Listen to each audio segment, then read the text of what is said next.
నమస్తే పొలిటికల్ వాయిస్కు స్వాగతం. ఢిల్లీలో ఎన్నికలు జరుగుతున్నాయి. లోక్సభ ఎన్నికల తర్వాత హర్యానా, మహారాష్ట్ర, జార్ఖండ్ ఈ ఎన్నికల తర్వాత ఢిల్లీకి సంబంధించినటువంటి ఎన్నికలు వరుసగా క్రమంలో జరుగుతున్నటువంటివి. ఫిబ్రవరిలో వచ్చేటువంటి ఈ ఎన్నికలు ఆ ఫలితాలకు దాదాపుగా 20 రోజుల సమయం ఉన్నది. దాదాపుగా 20 రోజుల సమయంలో అటు భారతీయ జనతా పార్టీ, ఇటు ఆమ్ ఆద్మీ పార్టీ, ఇటు కాంగ్రెస్ పార్టీ మూడు కూడా పోటీ పడుతున్నాయి.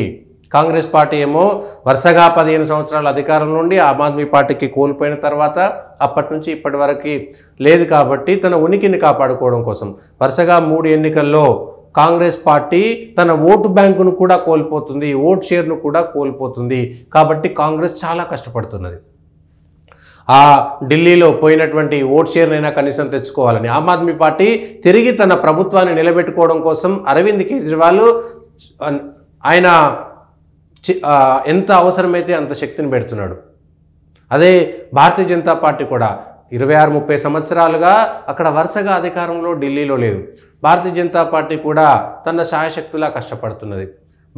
ఎటు చూసినా 3 పార్టీల చదరంగంలో ఎటు పోతున్నది అనేటువంటి దానిపైన చిన్న సర్వే వచ్చింది. జనలోక్పాల్ వాళ్ళు గతంలో కూడా హర్యానా, మహారాష్ట్ర ఎన్నికల్లో చాలా సక్సెస్ఫుల్గా వచ్చింది. కాబట్టి ప్రజలు ఏమనుకుంటున్నారనేటువంటి సర్వే ఫలితాలకు సంబంధించి భారతీయ జనతా పార్టీ, ఆమ్ ఆద్మీ పార్టీ దాదాపుగా పోటాపోటీ ఉన్నట్టే.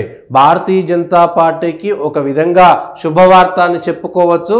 అయినా సరే ఎన్నికల ఫలితాలు వచ్చేంత వరకు కూడా ఏం జరుగుతుంది అనేటువంటిది భారతీయ జనతా పార్టీ 35 నుంచి 38 స్థానాలు, ఆమ్ ఆద్మీ పార్టీ 29 నుంచి 32 స్థానాలు, ఇతరులు 2 నుంచి 3 స్థానాలు గెలిచేటువంటి అవకాశం ఉందని, కాంగ్రెస్ అసలు తిరిగి మరోసారి కూడా ఒక్క స్థానం కూడా నిలబెట్టుకోలేకపోవచ్చు అనేటువంటిది వస్తున్నటువంటి ఈ సర్వేలకు సంబంధించి, ఒపీనియన్ పోల్లకు సంబంధించినటువంటి అంచనా.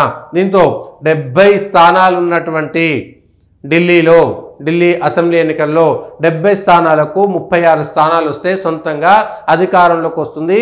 వీళ్ళు ఇచ్చినటువంటి రిపోర్ట్స్ ప్రకారం, వాళ్ళు ఇచ్చినటువంటి ఒపీనియన్ పోల్స్ ప్రకారం 35 నుంచి 38 స్థానాలు రావడం అంటే కూడా మంచి ఫలితాలే. సొంతంగా అధికారంలోకి రావడం అనేటువంటిది కూడా, సొంత బలంతో అధికారంలోకి రావడం అనేది 2013లో జరిగినటువంటి ఎన్నికల్లో ఆమ్ ఆద్మీ పార్టీ, కాంగ్రెస్ పార్టీ జత కట్టడం వల్ల భారతీయ జనతా పార్టీ పక్కకు పోవాల్సి వచ్చింది. 2 ఏళ్లకే తిరిగి అసెంబ్లీని రద్దు చేసి మళ్ళీ 2015లో ఎన్నికలకు వెళ్ళారు. అప్పుడు బంపర్ మెజారిటీ తోటి వరుసగా 2015లో 20లో వరుసగా బంపర్ మెజారిటీ వచ్చింది ఆమ్ ఆద్మీ పార్టీకి. మరి ఈసారి ఉన్నటువంటి పరిస్థితులు ఎందుకు ఇట్లా జరగబోతుంది? ఆమ్ ఆద్మీ పార్టీ ఇప్పటికీ గట్టిగా ఉంది అనేటువంటిది ఈ సర్వే తెలుస్తున్నది. కేజ్రీవాల్ జైలుకు వెళ్ళాడా, వచ్చాడా?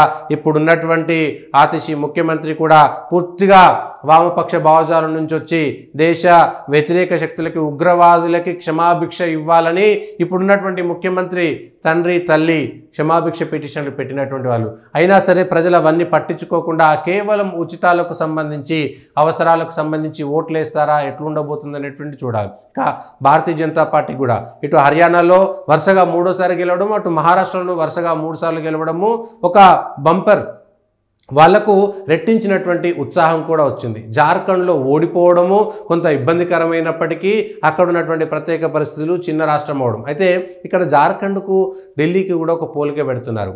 అవినీతి ఆరోపణలో జైలుకు వెళ్ళొచ్చి హేమంత్ సోరెన్ మళ్ళీ తిరిగి ముఖ్యమంత్రి పీఠంకు వచ్చి ఎన్నికల్లోకి వెళ్ళి ముఖ్యమంత్రిగా మరోసారి నిరూపించుకోగలిగాడు. జైలుకు వెళ్ళొచ్చినటువంటి అరవింద్ కేజ్రీవాల్ ఆమ్ ఆద్మీ పార్టీ అధినేత, ఆయన కూడా ఢిల్లీలో మరొకసారి ఆ సెంటిమెంట్ని ఉపయోగించుకొని గెలుస్తారా అయితే చర్చ జరుగుతున్నది. ఆయన వెళ్ళొచ్చినా కూడా సుప్రీంకోర్టు నిబంధనల ప్రకారం ముఖ్యమంత్రి అయినా సరే అతను సీఎం ఆఫీస్కు పోవడానికి లేదు అనేటువంటి ఒక ఆదేశాలు ఇచ్చారు. కాబట్టి అరవింద్ కేజ్రీవాల్ ముఖ్యమంత్రి పదవికి రాజీనామా చేశారు తప్ప వేరే కాదు అనేటువంటి స్పష్టంగా అర్థమైపోయింది. తను ఆ పదవిని త్యాగం చేయడానికి సిద్ధంగా లేరు. ఇక మొదటి నుంచి కూడా అరవింద్ కేజ్రీవాల్ చెప్పింది ఒకటి, చేసింది ఒకటి. నేను రాజకీయాల్లోకే రాను, నేను అసలు పోటీ చేయను, నేను ఏ ప్రత్యక్ష ఎన్నికల్లో పాల్గొనను అని మొట్టమొదట ఆయన ఉద్యమం చేసినప్పుడు ఢిల్లీలో జనలోక్పాల్ బిల్లు కోసం సంబంధించినటువంటి దాన్ని అప్పటి నుంచి ఇప్పటిదాకా ప్రతి మాటను అబద్ధంగానే తెలిసిపోతున్నది. నేను పోటీ చేయను, నాకు రాజకీయాలు అక్కర్లేదు, నాకు పదవులు అక్కర్లేదు, అసలు పోటీ చేయనన్నటువంటి వ్యక్తి ముఖ్యమంత్రి పదవి తీసుకోవడం, వరుసగా 3 సార్లు ఆయనే తీసుకోవడం, నేను గవర్నమెంట్ బంగ్లాలో ఉన్నానని చెప్పి గవర్నమెంట్ బంగ్లా తీసుకొని దాని రిపేర్ల కోసమే 40 కోట్లు ఖర్చు పెట్టి నేను లాల్ బత్తి కార్ ఎక్కనని చెప్పేసి మళ్ళీ అట్లాంటి కార్లు ఎక్కడం, ఆ తర్వాత రాజకీయ అవసరాల కోసం ఏకంగా అవినీతి చేయడము. అవినీతికి వ్యతిరేకంగా పోరాటం చేసినటువంటి వ్యక్తి దేశవ్యాప్తంగా అవినీతిని ఎండగడతానని చెప్పి కాంగ్రెస్ పార్టీని కూకటి వేళ్లతో సహా లేపేస్తానని చెప్పి ఎన్నికల్లో గెలిచిన వెంటనే మరి ప్రజలు వరుసగా 2 సార్లు ఓట్లేశారుగా అంటే ఇంకేమీ చెప్పలేనటువంటి పరిస్థితి. ఏ వ్యక్తి అయితే తను సిద్ధాంతాలు చెప్పాడో ఆ సిద్ధాంతాలకు వ్యతిరేకంగా 13 సంవత్సరాలుగా పనిచేస్తున్నారు. ఏ సిద్ధాంతాలు అయితే చెప్పాడో ఆ సిద్ధాంతాలకు వ్యతిరేకంగా తానే పనిచేస్తున్నాడు. అయినా ప్రజలు ఓటేస్తున్నారు కాబట్టి, ప్రజాస్వామ్యంలో ప్రజలు ఓటేశారు కాబట్టి, గెలిపించారు కాబట్టి అదే ఫైనల్ తీర్పు. ఇప్పుడు ఢిల్లీలో 30 సంవత్సరాల భారతీయ జనతా పార్టీ ఎదురుచూపు పనిచేస్తుందా, లేదు అరవింద్ కేజ్రీవాలే స్వచ్ఛమైనటువంటి వ్యక్తి అని ప్రజలు తీర్పునిస్తారా, లేదు కాంగ్రెస్ పార్టీ ప్రత్యామ్నాయంగా ఉండబోతుందని ప్రజలు తీర్పునిస్తారా? కానీ ఇక్కడ ఉన్నటువంటి దాంట్లో కాంగ్రెస్ పార్టీ ఎక్కడా కనబడడం లేదు. భారతీయ జనతా పార్టీకి ఒకంత ఊరట కలిగించే విధంగా, శుభవార్త చెప్పే విధంగా సర్వేలు చెప్తున్నాయి. ఆ సర్వేలు నిజమైతే కనుక భారతీయ జనతా పార్టీకి పెద్ద ఊపిరి పోసినట్టు. దేశ రాజధానిలో భారతీయ జనతా పార్టీ 30 సంవత్సరాల క్రితం పోగొట్టుకున్నటువంటి అధికారాన్ని తిరిగి నిలబెట్టుకోవడం అనేటువంటిది నిజానికి కూడా గొప్ప విషయం. సో అది జరుగుతుందా? జరిగితే మోడీకి గత 10 సంవత్సరాలుగా ఉన్నటువంటి నిరాశ, లేకపోతే వాళ్ళ టీంకి, మోడీకి కానీ, అమిత్ షా కానీ, భారతీయ జనతా పార్టీ కార్యకర్తలు కానీ, ఆ టీంకి కానీ, అభిమానులకు కానీ 10 ఏళ్లుగా ఎదురు చూస్తున్నటువంటి ఆ నిరాశ అనేటువంటిది, ఇక్కడ అమిత్ షా, మోడీ లాంటి వ్యక్తులు ఉన్న తర్వాత కూడా 2 దఫాలు వరుసగా అక్కడ ఓడిపోవడం అనేటువంటిది, అందులో దేశ రాజధాని ప్రధాని నివాసం ఉండేది, కేంద్ర మంత్రులు, మొత్తం ప్రపంచ దేశాలన్నిటికీ దృష్టి ఉండేటువంటి ఢిల్లీలో భారతీయ జనతా పార్టీ వరుసగా గెలవలేకపోతుందనేటువంటి ఒక బాధ నుంచి పక్కకు పోయేటువంటి అవకాశం కూడా ఉంది.